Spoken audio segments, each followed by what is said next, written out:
Assalamu alaikum aspirants. Hopefully you are all doing well.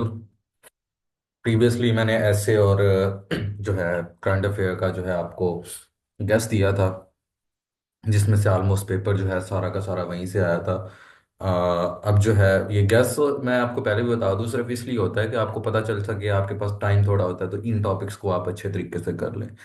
तो उसी basis पे मैंने दोबारा काफ़ी ज़्यादा लोगों के मैसेजेस आए मुझे। तो उसी बेसिस पे मैंने जो है पाकिस्तान अफेयर का जो गेस है वो भी तैयार किया है। तो जिसके क्वेश्चन जो है मैं आपको प्रोवाइड कर रहा हूँ। अगर आपको उसके आंसर्स भी चाहिए तो आंसर्स आपको पेड मिलेंगे, तो वो भी आप ले सकते हैं। ठीक है जी। तो क्वेश्चन जो है वो मैं आपको बता देता हूँ, उनका रेफरेंस भी बता देता हूँ कि रेफरेंस आपने कहाँ से लेना है और मैंने कहाँ से लेकर जो है उनको सॉल्व किया हुआ है, तो आप वो भी देख सकते हैं। ठीक है जी। तो इसका सिर्फ यही फायदा होता है कि आपको थोड़े से फैक्ट्स एंड फिगर ये वो सारे रिवाइज हो जाते हैं, सारी चीज़ें पता चल जाती हैं इंपॉर्टेंट टॉपिक्स का। ठीक है जी। तो इसी हवाले से मैंने जो ये जो है वीडियो बना रहा हूँ। तो अगर आप जो है इसके आंसर्स लेना चाहते हैं तो वो भी आपको पेड मिलेंगे। तो आप जो है इस नंबर पे जो है टेक्स्ट करके जो है ले सकते हैं अपने आंसर्स इन क्वेश्चंस के। और क्वेश्चन आप खुद ढूंढना चाहें तो जो है, या आपने खुद नोट्स बनाए हुए तो इनमें से जो है ना आप ले सकते हैं कि ये 2025 के एग्ज़ाम के लिए जो है ये आपके इम्पोर्टेंट है। पाकिस्तान अफेयर के जो क्वेश्चंस हैं, जो सिलेबस दिया हुआ है पीएससी ने और साथ रिकमेंडेड बुक्स, उसमें कुछ टॉपिक्स हैं। सबसे पहले जो आइडियोलॉजी है, इसमें से मैंने जो है दो टॉपिक सेलेक्ट किए हैं, जिसमें से जो है सबसे पहला है define and analyze the ideology of Pakistan in the light of two nation theory. How did the thoughts of Allama Iqbal Quaid-e Azam shape Pakistan ideological foundation? तो इसमें जो है पहले आपने डिफाइन करना है, एनालिसिस करना है पाकिस्तान की आइडियोलॉजी का टू नेशन थ्योरी के हवाले से। उसके बाद जो थॉट्स हैं इलामा इकबाल की कायदे आजम की, उन्होंने किस तरीके से शेप दी है पाकिस्तान आइडियोलॉजी की फाउंडेशन को, उसके बारे में बात करना। तो इसका जो रेफरेंस है, making sense of Pakistan, Farzana Shaikh की जो बुक है, ये बुक है। यहाँ से रेफरेंस मैंने लिया है सारा का सारा। आपको डेटा भी इधर से ही मिलेगा। उसके बाद जो है discuss the role of reformist movement like those of Sheikh Ahmad Sirhindi, Shah Waliullah and Syed Ahmad Shahid in shaping of ideology framework of Muslims of the subcontinent. ठीक है जी। इसमें रिफॉर्मिस्ट के बारे में बात की है, जिसका मैंने रेफरेंस लिया है। बुक कहाँ से है? वो modern South Asia history culture and political economy, Ayesha Jalal और सुगाता बोस जो है, ये उनकी बुक ऑथर्स नेम है। ठीक है, ये बुक का रेफरेंस है। ये आइडियोलॉजी ऑफ पाकिस्तान के अंदर से मैंने दो क्वेश्चन लिए हैं। उसके बाद आ जाता है political and constitutional evaluation evolution. उसमें से दो क्वेश्चन मैंने लिए हैं, तीसरा चौथा। उसमें trace the evolution of democracy in Pakistan from 1971 to present, what are the major obstacles to stable democracy democratic system. ठीक है जी। रेफरेंस क्या है इसका? Democracy and authoritarianism in South Asia, Ayesha Jalal की जो है बुक उसमें से। ठीक है जी। उसके बाद चौथा क्वेश्चन है वो explain the role of civil military relation in shaping Pakistan political system. How have military interventions affected the democratic process, जिसका जो है रेफरेंस जो मैंने लिया है वो है फ्यूचर ऑफ पाकिस्तान, जो स्टीफन की जो है बुक है। उसके बाद जो है फॉरेन रिलेशन एंड सिक्योरिटी के हवाले से मैंने जो है तीन क्वेश्चंस लिए हैं। ठीक है जी। सॉरी, छह क्वेश्चंस मैंने इसमें से बनाए हैं। अब उनको देख लेते हैं बारी बारी कौन कौन से क्वेश्चंस है ना। ठीक है जी। सबसे पहला जो क्वेश्चन है वो है critically evaluate Pakistan nuclear programme, discuss strategical significance and the global concern regarding its security. ठीक है जी। Pakistan America and future of global jihad. ठीक है जी, ब्रूस की जो बुक है। उसके बाद जो है नेक्स्ट क्वेश्चन है वो है how has the post 9/11 global war on terror affected Pakistan foreign policy and national security.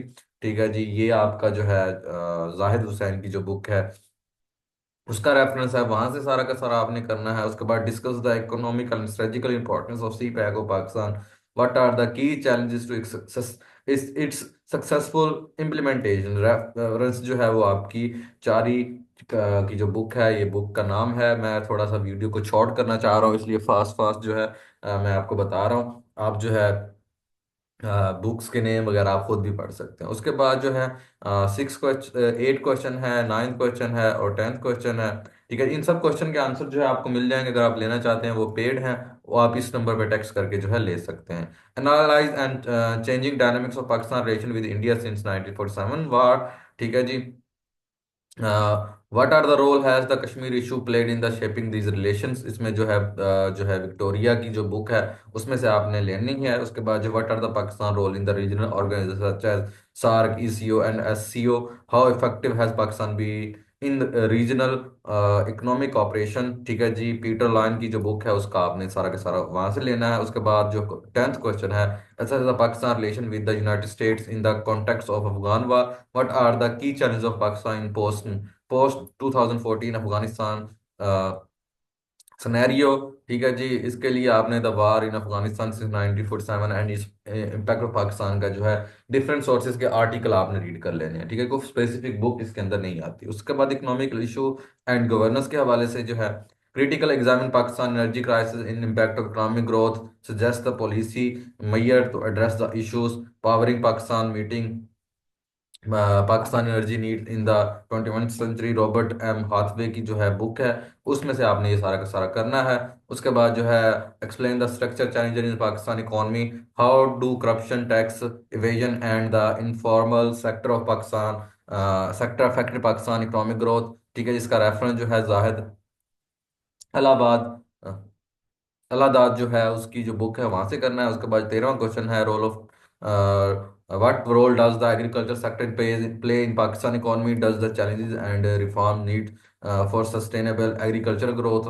ठीक है जी, इसमें आपने जितनी भी गवर्नमेंट्स रिपोर्ट्स हैं वो सारी की सारी करनी है। उसके बाद जो है सोशल एंड एथनिक इश्यूज का आपने करना, discuss the major ethnic and national integration issues in Pakistan, how have ethnic conflict shape the country political and social landscape, federalism and ethnic conflict regulation and India and Pakistan. ठीक है जी, यहाँ आपकी जो reference है Catherine की जो है बुक है। उसके बाद जो 15वां क्वेश्चन है, assess the impact of water dispute on interprofessional relation in Pakistan, how does hydropolitical affect Pakistan relation with neighbor countries। ठीक है, जिसमें इंडिया के साथ और अफगानिस्तान के साथ जो इश्यूज हैं, ठीक है जी, वो सारा का सारा आ जाएगा। उसके बाद जो है सिंतास माहिदा जो है वो 1960 वाला, वो सारा का सारा उसके अंदर जो इंडिया ने जो है पाकिस्तान को लेटर लिखे हैं वो सारी की सारी जो है इसके अंदर सारी चीज़ें आ जाएंगी। उसके बाद जो है व्हाट है proxy war and external elements influence of Pakistan internal security, what are the implication of Pakistan sovereignty. ठीक है जी, ये क्वेश्चन है। उसके बाद जो है ब्रूस रिडल की जो बुक है Pakistan American and future global जिहाद, उसमें से आपने ये सारा का सारा करना है। उसके बाद हिस्ट्री एंड सोशल मूवमेंट के हवाले से है कुछ question, analyse the impact of 1971 succession of east Pakistan and political social fabric of Pakistan, what lesson can be learn from the historical event. ठीक है जी, मेरी साइंस ऑफ पाकिस्तान फरजाना शेख की जो बुक है वहां से आपने ये सारा का सारा करना है। Discuss the role of religious extremist in shaping Pakistan domestic political, what are the strategies can be adopted to counter extremist ideology। ठीक है जी, इसका जो रेफरेंस है वो नाजिया शाह की जो बुक है वो है सारा का सारा। कॉन्स्टिट्यूशनल एंड लीगल एस्पेक्ट्स के हवाले से आपने explain the significance of 18 amendment constitutional amendment in Pakistan, how has the impact federalism and governance. इसी तरीके से जो है 26 अमेंडमेंट के हवाले से भी सेम क्वेश्चन है, मैं वहां पर ऐड करना भूल गया हूँ। तो आपने वो भी सारा का सारा करना है। ठीक है जी, उसके बाद 20th क्वेश्चन है, how recent constitutional and legal debates influence government in Pakistan, discuss the impact of judicial activism in Pakistan legal framework. ठीक है जी, ये इसमें जो है 16 अमेंडमेंट जो है वो आ जाएगी। इस 20 नंबर जो क्वेश्चन है उसमें जो 16 अमेंडमेंट, सॉरी 26 अमेंडमेंट है वो भी सारी की सारी इसके अंदर आ जाएगी। 16 नहीं, 26 जो अमेंडमेंट अभी रिसेंट ही पास हुई है। ठीक है जी, इस तरीके से यही सेम क्वेश्चन आ सकता है यहाँ पर। 26 जो है अमेंडमेंट के हवाले से बात हो सकती है, 18 के हवाले से भी बात हो सकती है। इस तरीके से ये सेम क्वेश्चन आ सकता है, 26 अमेंडमेंट की बात हो सकती है। ठीक है जी, 26 जो अमेंडमेंट है उसके बारे में बात हो सकती है। ठीक है, तो आपने वो सारी की सारी बातें लिख देनी है।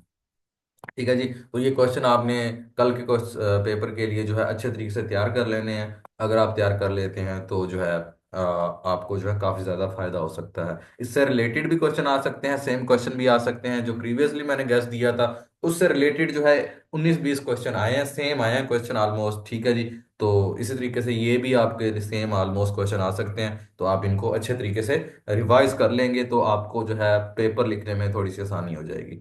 ठीक है जी, अपना ख्याल रखिएगा, दुआ में याद रखिएगा, अल्लाह ने के बाद।